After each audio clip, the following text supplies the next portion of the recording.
আসসালামু আলাইকুম। আজকে আমরা আলোচনা করব টুইটারে বিশ্ব পরিচালনা করেন মার্কিন প্রেসিডেন্ট এই বিষয়ে আর কি। আসলে আপনারা জানবেন বা লক্ষ্য করে দেখবেন যে মার্কিন প্রেসিডেন্ট ডোনাল্ড ট্রাম্প টুইটারে যেইভাবে একের পর এক ঘোষণা দিচ্ছে, একের পর এক টুইট করছে, আসলে ওটা দেখলে মনে হবে তিনি টুইটারে বিশ্ব পরিচালনা করেন। এই জন্য অনেকেই বা অনেক বিশ্লেষক অনেক এটা বলেন যে আসলে বর্তমানে এমন একজন বিশ্ব প্রেসিডেন্ট বা বিশ্বের পরিচালক আছেন যিনি এই যে টুইটারে বিশ্ব পরিচালনা করেন। এখন এটা বলার কারণ যদিও কথাটা হাস্য মনে হয়, কিন্তু আসলে বাস্তবতা দেখেন ওই রকমই।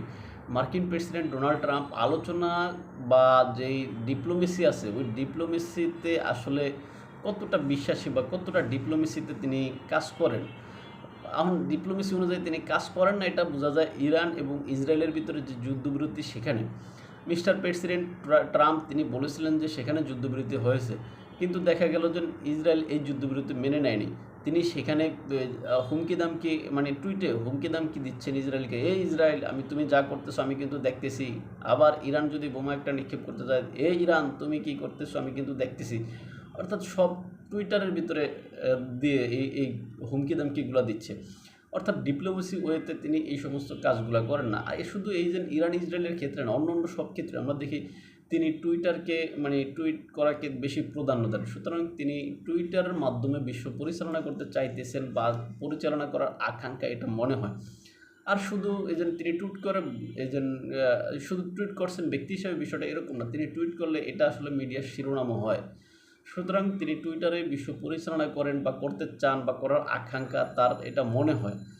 এখন একজন বিশ্বের সুপার পাওয়ার একটা দেশের রাষ্ট্রপ্রধান, তিনি সকল কথা সকল সিদ্ধান্ত তিনি টুইটারে নেন।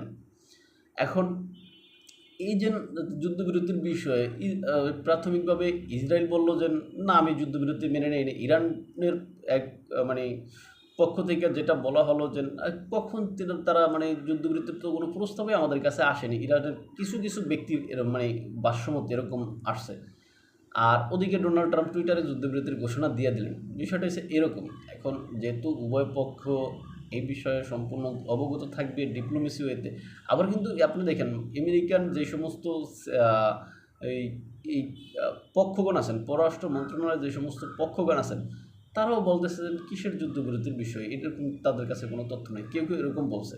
সুতরাং সবাইকে দোয়ার সাথে রেখে মিস্টার ট্রাম্প শুধুমাত্র টুইটারে বিশ্ব পরিচালনা করতে চান, ডিপ্লোমেসিকে তিনি কম গুরুত্ব দেন, এটা মনে হয় আর কি।